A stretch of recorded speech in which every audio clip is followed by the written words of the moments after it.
Halo Bunda, sekarang kita akan bertemu lagi dalam satu konten saya yang mungkin sudah Bunda nanti-nanti ya. Kita tidak akan berbicara serius di sini, tapi kita akan mencoba membuat makanan yang sehat buat buah hati kita. Kenapa makanan sehat itu penting? Sekali lagi, dalam konten-konten saya sebelumnya selalu saya menyampaikan, mari kita bersama menjaga tumbuh kembang buah hati kita. Nah, kali ini saya akan menyajikan satu menu yang simple sekali, Bunda bisa tiru di rumah, dan bahannya adalah pisang. Tidak banyak buah hati kita yang menyukai buah ini. Nah, dalam subscription box nanti saya akan sertakan apa sih kandungan gizi dari buah pisang ini. Memasukkan pisang atau buah-buahan lain ke dalam hidangan kita itu bukan sesuatu yang mudah. Anak-anak kita sering sekali menolak buah-buahan ataupun sayur-sayuran dalam makanan mereka. Nah, dalam channel saya nanti dan selanjutnya, saya akan selalu menampilkan buah-buahan dalam makanan yang menarik, enak, dan tentu disukai oleh anak-anak kita. Ikuti terus ya, Bunda.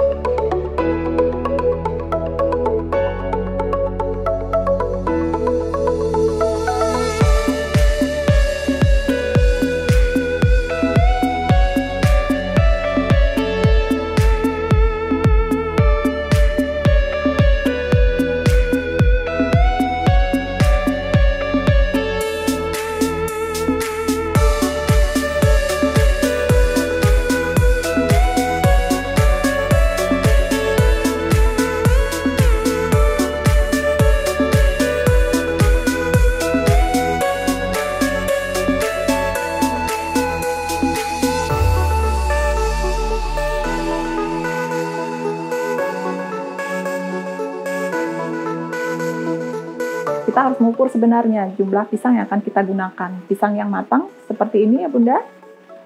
Nah, ini adalah pisang yang sudah dihaluskan, jadi 1,5 cup ya Bunda. Ini adalah satu bahan yang akan kita gunakan adalah 1,5 cup tepung terigu. Kemudian di sini ada gula setengah cup, gula pasir putih. Nah, di sini adalah gula merah yang saya gunakan karena saya memerlukan indeks glikemik yang rendah sehingga banana bread ini sehat buat anak-anak kita. Setengah cup juga. Saya menggunakan mentega yang sudah dicairkan. Ini adalah bahan terbaik yang bisa kita gunakan untuk membuat banana bread, sekitar 6 sendok makan yang sudah dicairkan. Nah, dari resep aslinya ternyata saya menemukan bahwa kita harus menambahkan minyak goreng, 1 tutup minyak goreng seperti ini.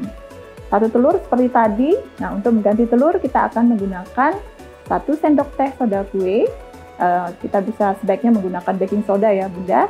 Kemudian 1/4 sendok teh baking powder. Istimewanya resep ini adalah karena kita menggunakan coklat chips di sini. Saya cukup menggunakan setengah dari resep yang aslinya karena menurut saya banana bread ini dengan kematangan pisang seperti ini cukup, tidak usah terlalu banyak bahan yang terlalu manis. Yang terakhir adalah crumble. Nah, crumble ini saya akan bagikan nanti resepnya dalam description box. Crumble ini saya biasanya membuat banyak. Sangat berguna kalau kita ingin membuat muffin atau kue-kue lainnya untuk topping di atasnya. Dengan ini kue kita akan sangat menarik tampilannya. Dan tentu saja di sini adalah cetakan banana bread yang seperti ini seharusnya yang sudah diolesi dengan mentega. Ya, simple ya Bunda. Hanya ini bahannya. Dan nanti kita tidak perlu menggunakan mixer untuk mengaduknya atau mencampur bahan. Kita cukup mengaduknya dalam satu tempat seperti ini, kemudian baru bahan-bahan kering akan masuk. Selesai, ya, seperti itu. Oke, kita akan mulai ya Bunda. Simpel sekali.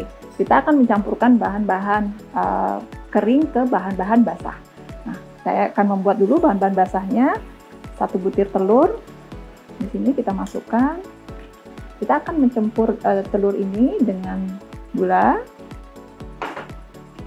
Ya. Seperti ini. Kemudian kita akan campurkan pisang.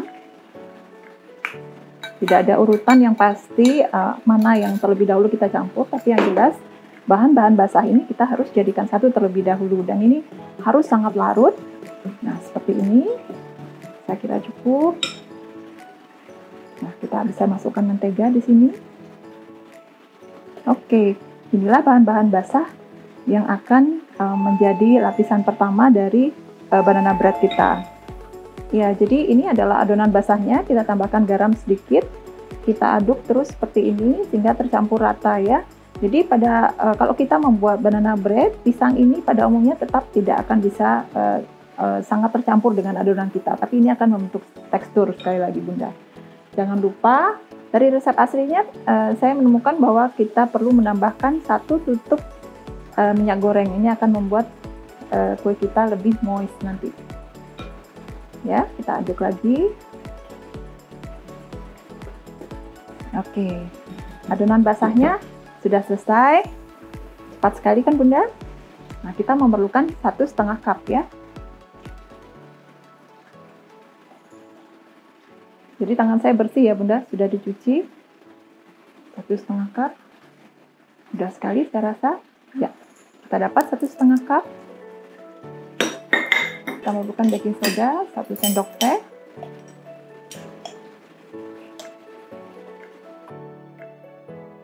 Dan kita memerlukan baking powder 1/4. Dan ini akan membuat adonannya mengembang ya.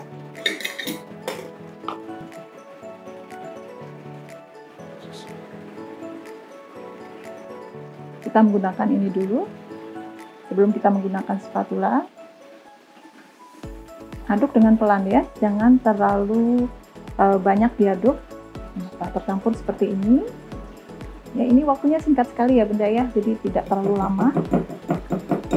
Nah, hidangan ini sebenarnya bisa kita buat pada saat kita menyiapkan makan pagi ya, biasanya, atau sebenarnya pada saat kita akan menyiapkan teh atau kopi, ataupun minuman untuk buah hati kita pada sore hari ya.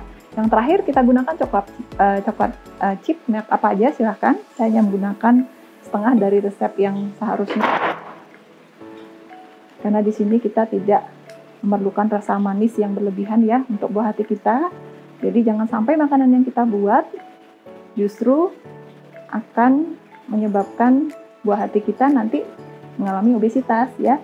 Itu sebabnya gula ini saya ganti separuhnya menjadi bukan gula putih, atau kita ganti dengan gula aren yang indeks glikemiknya lebih rendah. Oke, hidangan siap. Nah Bunda, ini adalah step terakhir ya sebelum kita memanggang. Jadi ini adalah hidangan yang tadi kita sudah aduk ya, simpel sekali. Adonan kering kita masukkan ke adonan basah. Adonan kering itu harus disaring terlebih dahulu. Kenapa? Agar tepung terigu itu terserap merata nanti pada adonan basah. Nah sekarang kita tinggal masukkan. Ya, jadi kita masukkan. Caranya memang sebaiknya kalau kita menggunakan mangkok seperti ini, jadi mangkoknya memang dimasukkan dengan posisi seperti ini sehingga adonan akan otomatis turun. Kalau Bunda melihat adonan ini tidak halus sekali, tidak apa-apa, karena pisang nanti dia akan menjadi lunak dan akhirnya bercampur dengan adonan dengan baik dan akan memberikan tekstur dan warna yang khas. Ini kalau di oven nanti warnanya akan bagus sekali, dan juga baunya karena ada coklat bersama pisang itu luar biasa ya aromanya. Oke. Nah, kalau masih ada sisa pisang, kita letakkan aja seperti ini.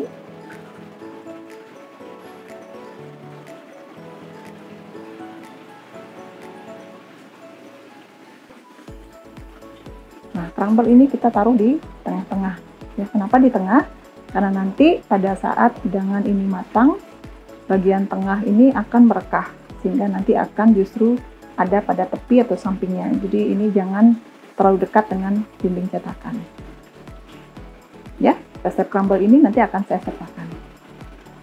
Baik, hidangan siap kita panggang.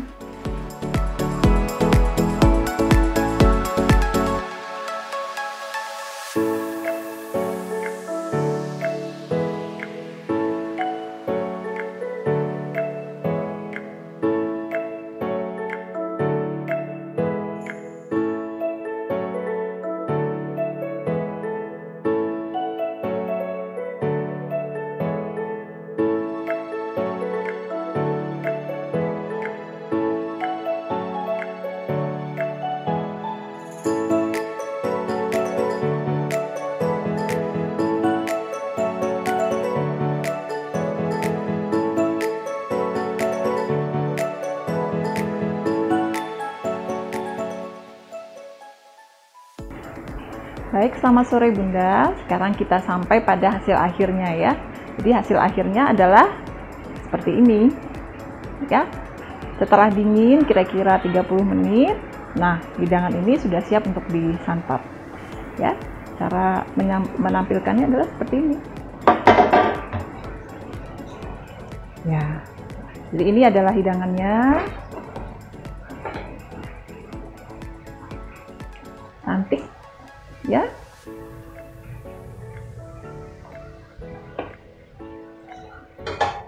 Ya. Modifikasi dari resep ini membuat teksturnya menjadi lembut, ya. Seperti ini.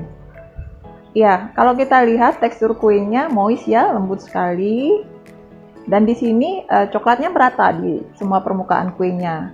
Lembut dan juga cukup lembab, jadi tidak membosankan karena ada tekstur crumble di atasnya yang akan membuat tekstur kue ini lengkap ya, lembut, moist, namun ada crumble yang cukup renyah dimakan. Rasanya tidak akan terlalu manis Bunda, jadi tidak akan membuat anak-anak kita obesitas nantinya, dan rasa manis ini cukup namun enak dimakan. Nah, di sini saya mencampurkan coklat, jadi coklatnya tidak akan terlalu manis, tapi cukup pas digabung dengan rasa pisang yang ada pada kue ini. Gimana Bunda? Bisa ya, mudah ya. Selamat mencoba.